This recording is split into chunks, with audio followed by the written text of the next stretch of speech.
Ambassador Nayoung walked slowly through the glass corridors of Station Unity, her soft shoes making no sound on the polished floor. Around her, dozens of alien species moved about their daily business.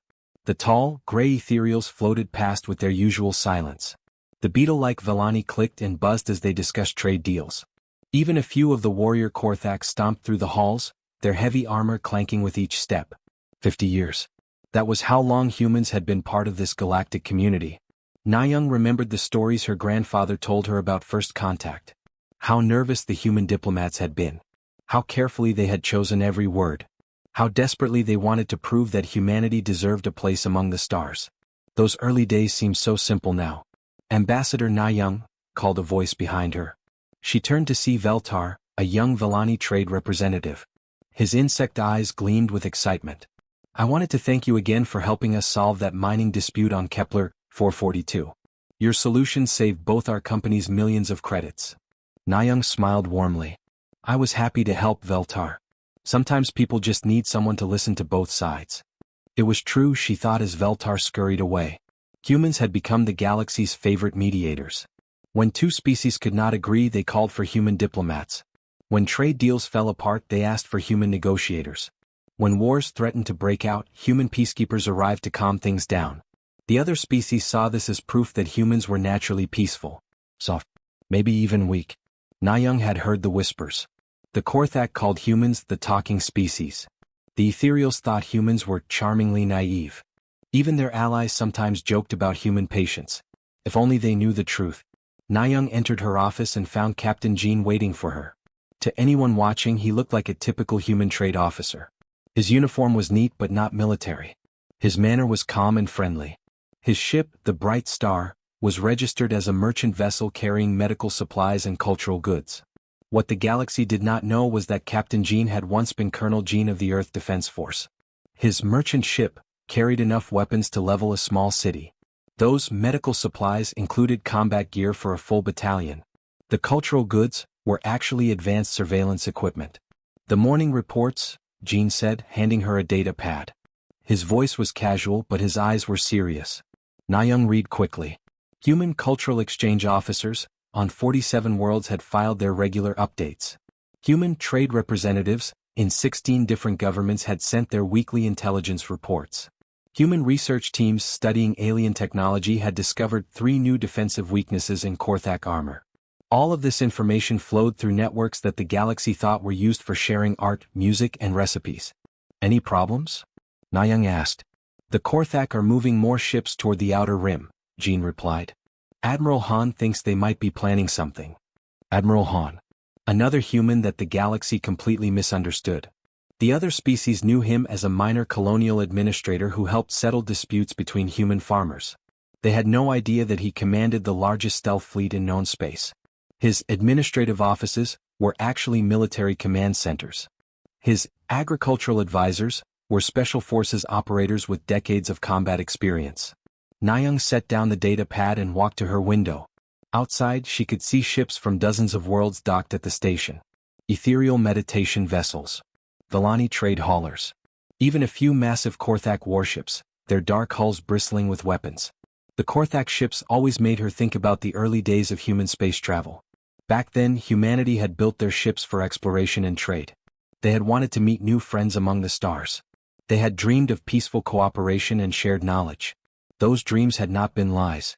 Humans really did prefer talking to fighting. They genuinely wanted to solve problems without violence. They honestly believed that most conflicts could be resolved through patience and understanding. But humans were also the descendants of persistence hunters who had chased prey across continents until it collapsed from exhaustion. They came from a world where survival meant being smarter, more adaptable, and more ruthless than everything else that wanted to eat them. The galaxy had welcomed humanity's helping hand. They had been grateful for human diplomacy and mediation. They had grown comfortable with human patience and politeness. What they had never realized was that this hand belonged to a species that had clawed its way to the top of the most violent food chain in known space. Nayoung smiled as she watched a group of young aliens playing together in the station's central plaza. Human children played with them, laughing and sharing toys. It was a beautiful sight. This was the future that human diplomacy had built. A peaceful galaxy where different species could live and work together. She hoped it would stay that way. She really did. But she also knew that Admiral Han's ships were ready if it did not. The message arrived at dawn on Station Unity. War Prime Thektar's face filled every screen across the station, his scarred features twisted with the confidence of a predator who had never met anything stronger than himself. Behind him, the massive shapes of Korthak warships blotted out the stars. "Attention humans," Thektar's voice boomed through the corridors. "Your expansion into the Outer Rim territories ends now. You have 72 hours to evacuate 12 worlds that rightfully belong to the Korthak Empire. Any humans found on these planets after the deadline will be considered hostile invaders." Ambassador Na-young watched the broadcast from her office, her face calm but her hands gripped tightly together. Around the station she could hear the worried chatter of other species. The Vellani were clicking nervously.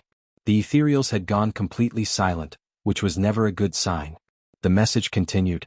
"To show our commitment to this deadline, we have taken action against those who would defy Korthak authority." The screen shifted to show a small human trade ship floating dead in space. Na-young's heart sank as she recognized the vessel. It belonged to Trade Representative Min, a cheerful young man who had spent 3 years building relationships with Outer Rim colonies. Korthak soldiers dragged Min onto their command deck. He looked small and fragile next to the armored giants, but his back was straight and his eyes were clear.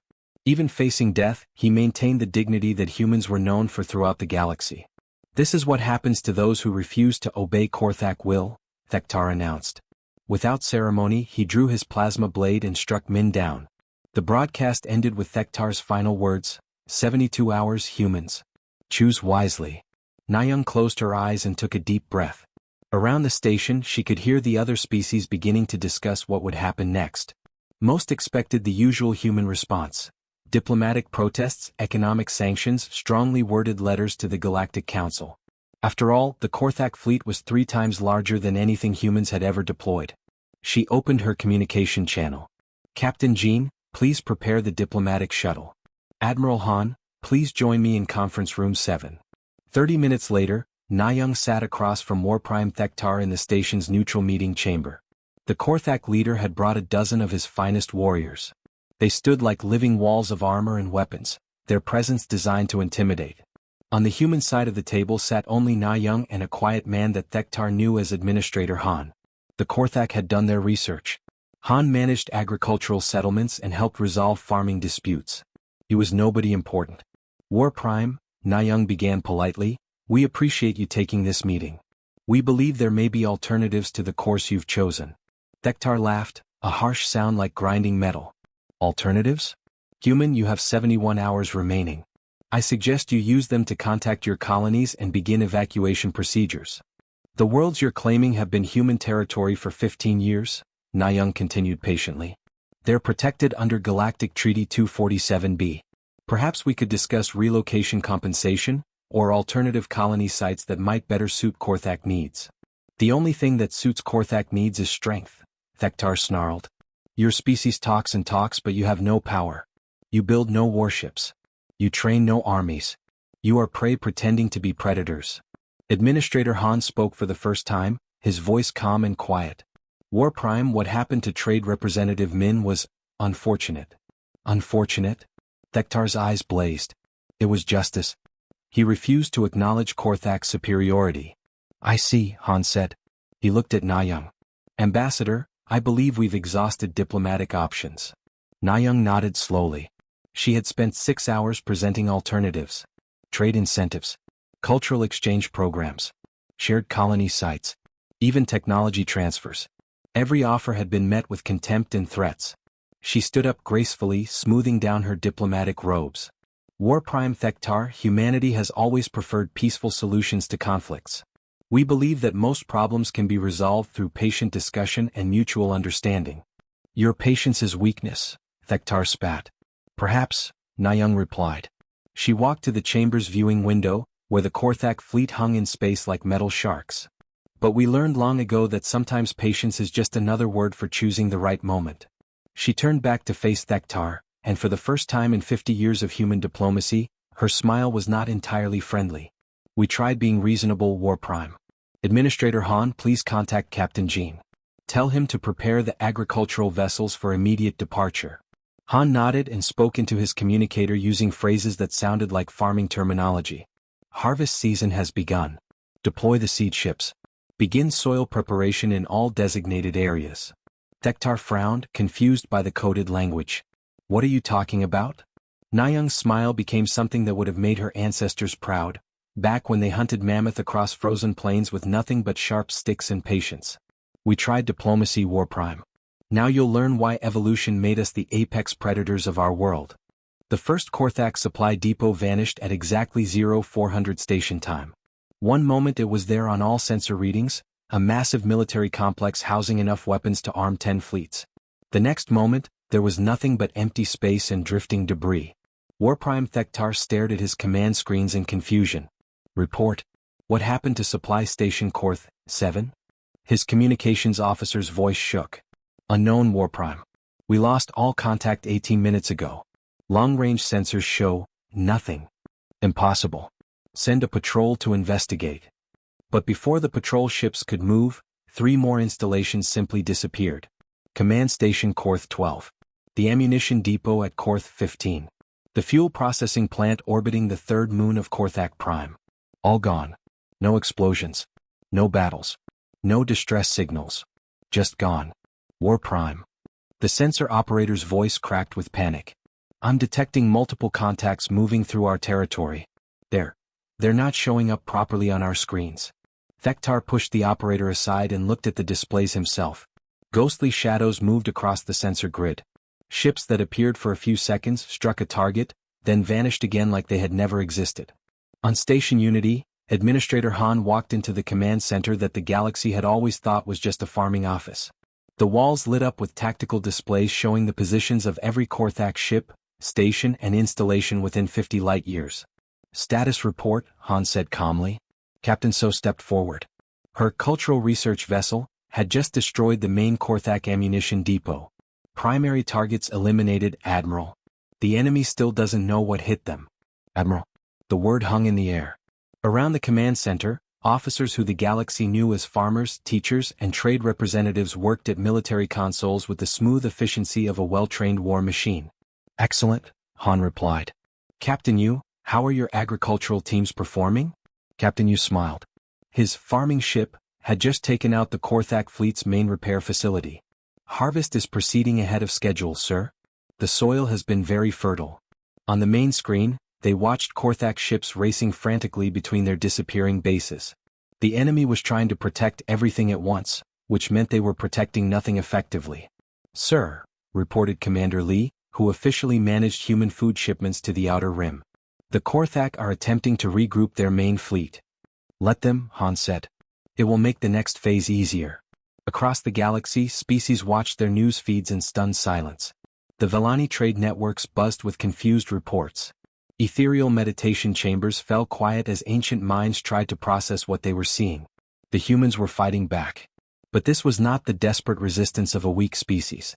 This was the coordinated assault of a military machine that had been hidden in plain sight for 50 years. Captain Jin's merchant vessel dropped its disguise as it approached the Korthak fleet. The cargo bays opened to reveal rows of fighters.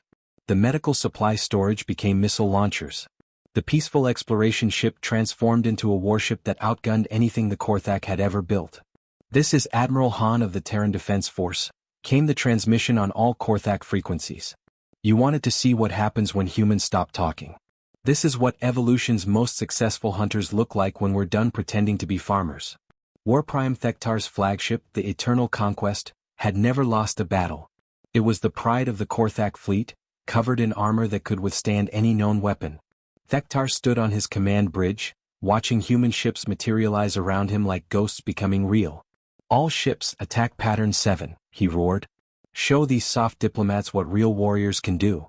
The Korthak fleet opened fire with everything they had. Plasma cannons, missile swarms, and energy beams filled space with deadly light. It was enough firepower to destroy a dozen planets. But the human ships danced between the attacks like they knew exactly where each shot would go. Which of course they did. 50 years of cultural exchanges had given them complete knowledge of Korthak weapons, tactics, and military thinking. Sir, reported the Korthak weapons officer, our shots aren't connecting. It's like they know our firing patterns. Of course we do, came Admiral Han's voice over their communications. Trade Representative Min spent 3 years studying your military exercises. Cultural attaché Park documented your weapons systems during friendship visits. We know how you fight better than you do. The human ship struck back with surgical precision. Not to destroy but to disable. Engine systems failed. Weapon arrays went offline. Command systems shut down.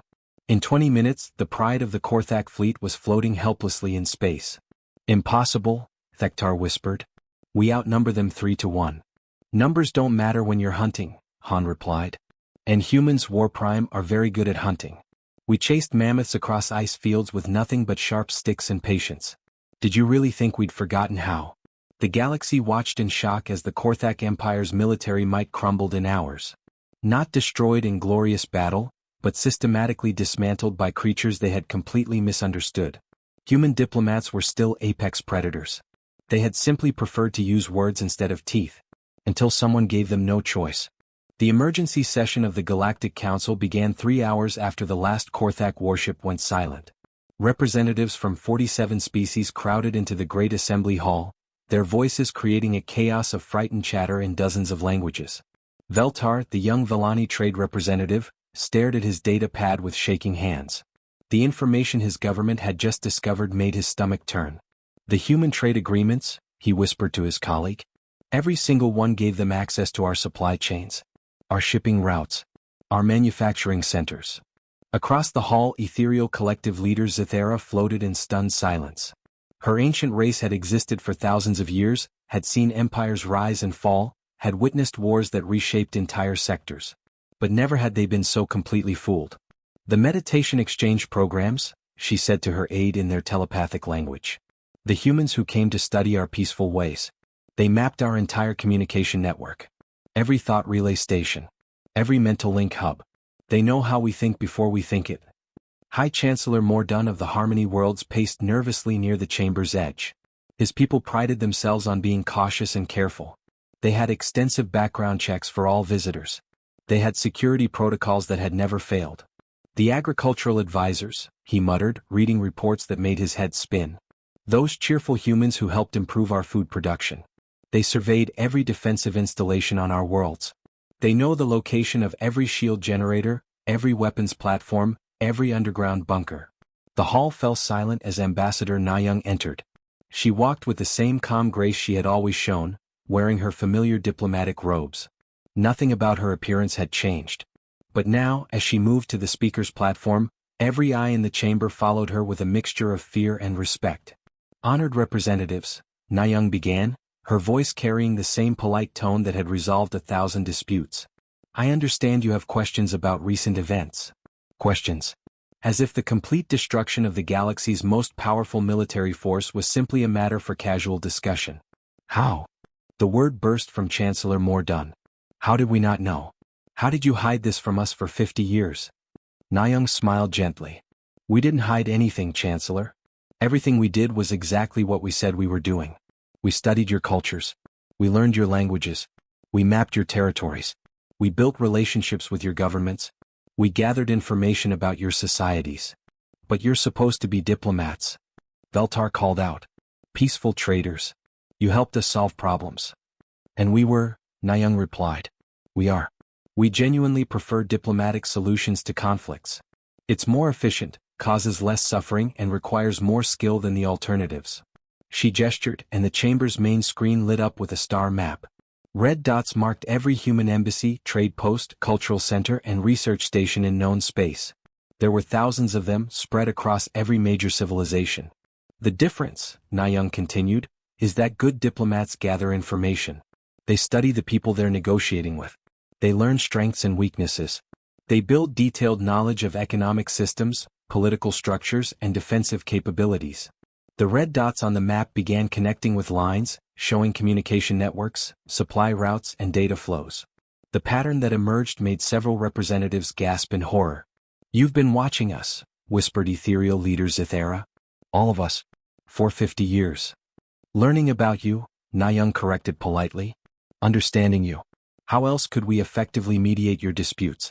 How could we negotiate fair trade agreements without knowing your economic needs? How could we help maintain galactic peace without understanding potential threats? Admiral Han stepped up beside her. He still wore his simple administrator's uniform, But now the assembled representatives finally saw him for what he truly was, the commander of the most powerful military force in the galaxy. Every species here has military intelligence services, Han said calmly. You all spy on each other. You all gather information about potential enemies. The difference is that we're better at it than you are. The truth hit the assembly like a physical blow. The humans hadn't just been gathering information. They had been gathering better information than anyone else. While other species focused on obvious military targets, humans had learned everything. Economic weaknesses, political divisions, social tensions, cultural blind spots. The Korthak lasted 11 hours against us, Han continued. Not because we have superior firepower, though we do. They lost because we knew exactly how they would fight, where they would position their ships, and what tactics they would use. We had been studying them for decades. But why? Chancellor Mordun's voice cracked. If you could have conquered us all years ago, why didn't you? Nayoung's expression softened. Because we didn't want to conquer anyone, Chancellor. We wanted to build something better. A galaxy where different species could work together, trade freely, and resolve conflicts through discussion rather than warfare. She gestured at the assembled representatives. Look around this chamber. 50 years ago, many of your species were at war with each other. The Vellani and Ethereals fought over trade routes. The Harmony worlds had border conflicts with 6 neighbors. The Korthak threatened everyone. Human diplomacy ended those conflicts, Han added. Human mediation resolved those disputes. Human peacekeeping prevented those wars. We built the peace you've all enjoyed. And now we'll protect it, Nayoung concluded. 6 months after the Korthak Empire fell, Ambassador Nayoung walked through the same glass corridors of Station Unity. But everything was different now. The Vellani still clicked and buzzed about trade deals, but their conversations were more respectful. The Ethereals floated past with new awareness in their ancient eyes. Even the few remaining Korthak moved carefully, their armor polished but their weapons peace-bonded. The galaxy had learned to see humans clearly. Ambassador Nayoung, called a familiar voice. She turned to see Veltar approaching, but his manner was different now. More formal. More careful. The Consortium Council has reviewed your proposal for the new trade routes. We find your terms very reasonable. Nayoung smiled the same warm smile she had always worn. I'm glad we could reach an agreement, Veltar. Fair trade benefits everyone. What she didn't mention was that Captain So's research vessel was currently mapped every Vellani military installation in the sector. Or that Trade Representative Kim had detailed files on Consortium economic vulnerabilities. The Vellani knew this now, just as they knew that antagonizing humanity would be a very poor business decision. In her office, Nayoung reviewed the morning reports with Admiral Han. But now they didn't pretend about what those reports contained. Intelligence updates. Military assessments. Threat analyses from 47 worlds.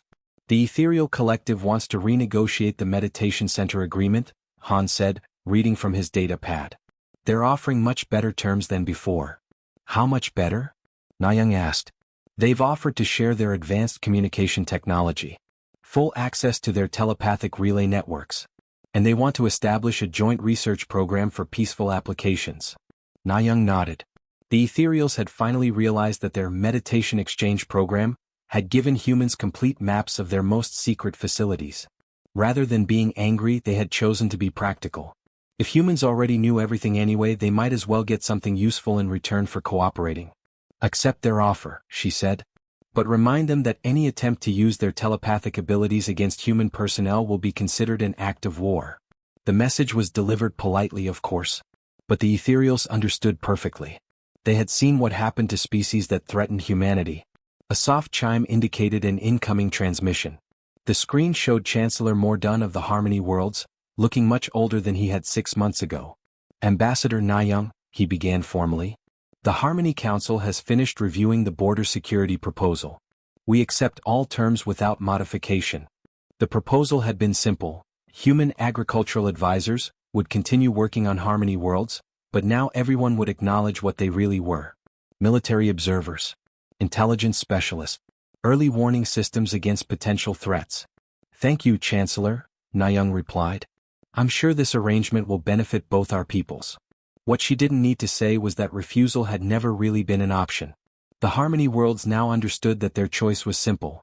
Accept human protection or face whatever threats emerged alone. After seeing the Korthak Empire disappear in 6 days, the choice was obvious. Later that afternoon, Na-young attended a gathering in the station's central plaza. It was a cultural festival, something that had become much more popular since humans revealed their true nature. Different species shared food, music, and art in a celebration of galactic diversity. But the atmosphere was different now. More respectful. More careful. Children still played together, but their parents watched with new awareness of what the smiling human teachers really were. Captain Jean approached, carrying 2 cups of the sweet tea that humans had made popular throughout the galaxy. He no longer pretended to be just a merchant, though his ship still carried medical supplies and cultural goods alongside its military hardware. The former War Prime Thektar has requested another meeting, he said quietly. Na-young accepted the tea and considered this. Thektar was one of the few high-ranking Korthak to survive the collapse of their empire. He had spent the last 6 months in what humans politely called protective custody, while his people learned to live without conquest and domination.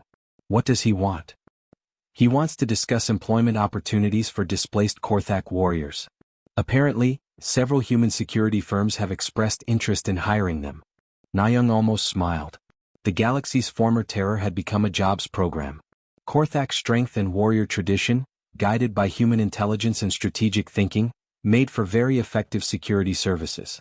It was a much better use of their abilities than pointless conquest. Schedule the meeting, she said.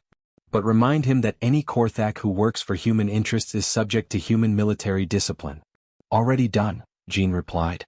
As the sun set over Station Unity, Na-young reflected on how much had changed.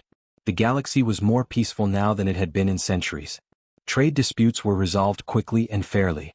Border conflicts disappeared before they could start. No one wanted to be the next species to discover what happened when humans stopped being diplomatic. The truth was simple. Apex predators who chose to hunt with words instead of claws made very effective peacekeepers. The galaxy had learned to appreciate the elegant efficiency of negotiating with creatures who could destroy civilizations but preferred to build them instead. As one reformed Korthak general would later write, "We thought we were threatening sheep. We never realized we were surrounded by wolves who had simply chosen to eat grass, until we threatened their flock."